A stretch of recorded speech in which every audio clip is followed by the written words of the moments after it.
Hi, my name is Ben Langford. I'm a third-degree black belt under 𝗦𝗢𝗙𝗧 and the head coach of Elements Jiu-Jitsu, 𝗦𝗦𝗙𝗦𝗢𝗏.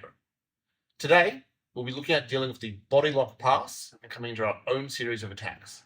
Bodylock pass is an increasingly effective passing strategy in no-gi, so we want to have good and strong tools to deal with it. Ben starts bodylocking me flat to the mat. I'm in a bad place. The main consideration at this point is to recover back up to a seated guard. To do so, I'm going to place my fingertips into his armpits, pull both my hands and both my knees towards my nose before driving my heels up and away. This will sit us up. From this position, take my left hand, go over his arm and grab my own hamstring to keep his posture controlled. At the same time, I take my butterfly hook, Ben sits up for us, and insert a low hook on the X guard. So I've gone from butterfly to low X. In this first scenario, Ben is attempting to maintain his body lock.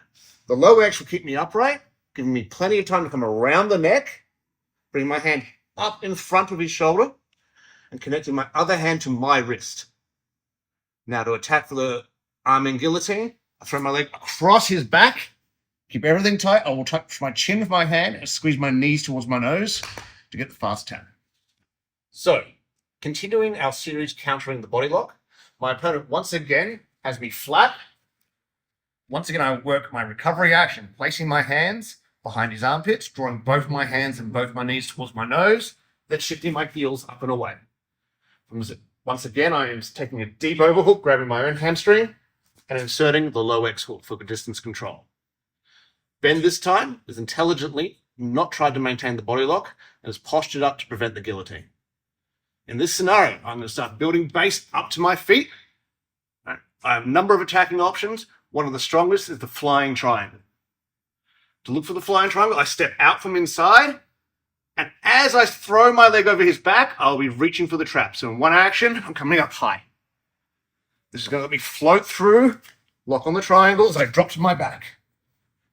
Maintaining posture control, I reach deep, pull myself around, keeping his head down, lock down, bring my knees behind his head, and squeeze on for the finish.